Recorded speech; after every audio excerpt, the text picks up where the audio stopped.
Visakha NAD శాంతినగర్లోని Ramasai మందిరంలో శ్రీ సీతారాముల కళ్యాణం ఘనంగా నిర్వహించారు. శ్రీ సీతారాములు కళ్యాణం గత ఏడాది కన్నా ఈ ఏడాది ఘనంగా నిర్వహించామని ఆలయ కమిటీ సభ్యులు తెలిపారు. ఈ కార్యక్రమంలో వేలాది మంది భక్తులు పాల్గొన్నారు. భక్తుల సహాయ సహకారాలతో అంగరంగ వైభవంగా జరిగిందని అంటున్న ఆలయ కమిటీ సభ్యులతో మా విశాఖ ప్రతినిధి Avatar Yadav face to face.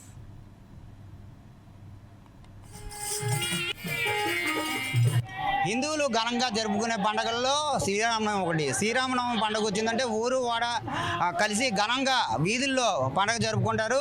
ఆ క్రమంలోనే మనం శాంతినగర్ రామ మందిర్ దగ్గర ఉన్నాము. మనతో పాటు నిర్వాహకులు ఉన్నారు, వాళ్ళని అడిగి తెలుసుకుందాం. నమస్తే అండి. శ్రీరామనవమి వేడుకలు ఘనంగా జరుపుతున్నారు. అసలు ఈ నవమి వేడుకలు ఎన్ని సంవత్సరాల పాటు జరుపుతున్నారు? ఇదేంటంటే ఇక్కడ ముందు సాయిబాబా టెంపుల్ ఉండి దాని పాతది, అది డిస్మెంట్ చేసి కొత్తగా కట్టడం జరిగింది.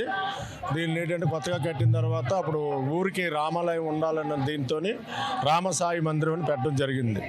అయితే కింద సంవత్సరం ఫస్ట్ ఇయర్ చేయడం రామనవమి శ్రీరామనవమికి ఇప్పుడు మనకి ఏంటంటే మట్టి విగ్రహాలు తెచ్చి చేయడం జరిగింది. ఆ యొక్క కళ్యాణ మహోత్సవంలో అందరికీ కూడా ఇలాగా నెక్స్ట్ ఇయర్ పంచలోహాల విగ్రహాలు తెచ్చి చేద్దామని అనుకున్నాము. అందరూ తల చెయ్యేసి తేవడం జరిగింది. దానికి అందరూ కూడా ఆర్థికంగా సహాయం చేయడం జరిగింది. వారి యొక్క ప్రోద్బలంతో ఈ యొక్క పంచలోహాల విగ్రహాలు తెచ్చి ఈరోజు ఎంత గ్రాండ్గా ఎంత వైభవంగా జరుగుతుంది. అలాగే ఈ ఊరి గ్రామ ప్రజలు కానీ, అలాగే విరాళదాతలు కానీ, అలాగే ఇక్కడ ఉన్న కమిటీ సభ్యులు కానీ అందరూ కూడా పేరు పేరు జరుగుతుంది ధన్యవాదాలు తెలుపుకున్నాం.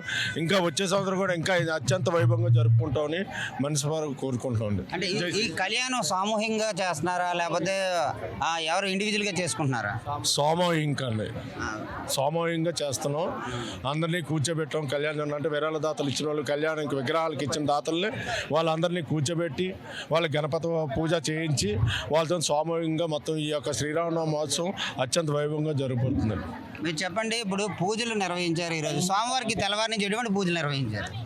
తెల్లవారు మనం బ్రహ్మీ ముహూర్తంలో అభిషేకం చేసాము భగవంతుడికి. తర్వాత ఆయనకి సారి అంతా సీతాదేవికి శ్రీరాముడికి సారి కూడా ఊరేగించాం. ఆ తర్వాత పూజ మొదలైంది, కళ్యాణం మొదలైంది.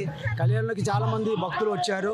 వాళ్ళందరూ ఆశీర్వాదంతో భగవంతుడి ఆశీర్వాదాలతో మనం ఈ పూజ జరిపించుకుంటున్నాము.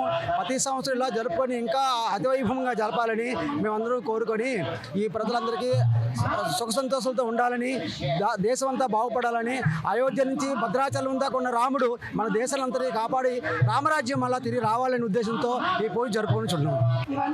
ఇది పరిస్థితి. శ్రీరామనవమి వేడుకలకి అయితే మాకు ఊరు వాడ అంతా సహకరించారు. సామూహికంగా శ్రీరామనవమి మహోత్సవం జరుపుకుంటున్నాము. వచ్చే భక్తులకి కూడా అన్నదానం కూడా చేస్తున్నాం. దాదాపు 2000 మంది వరకు అన్నప్రసాద వితరణ కూడా జరుగుతుంది. ఈ ఏడాది ఘనంగా జరిగింది. వచ్చే ఏడాదికి సుఖశాంతులతో అందరూ వెదజల్లి ఘనంగా జరుపుకోవాలని చెప్పుకునే పరిస్థితి కనబడుతుంది. కెమెరా పర్సన్ మహేష్తో అవతార్ యాదవ్, 4 Sides TV, విశాఖపట్నం.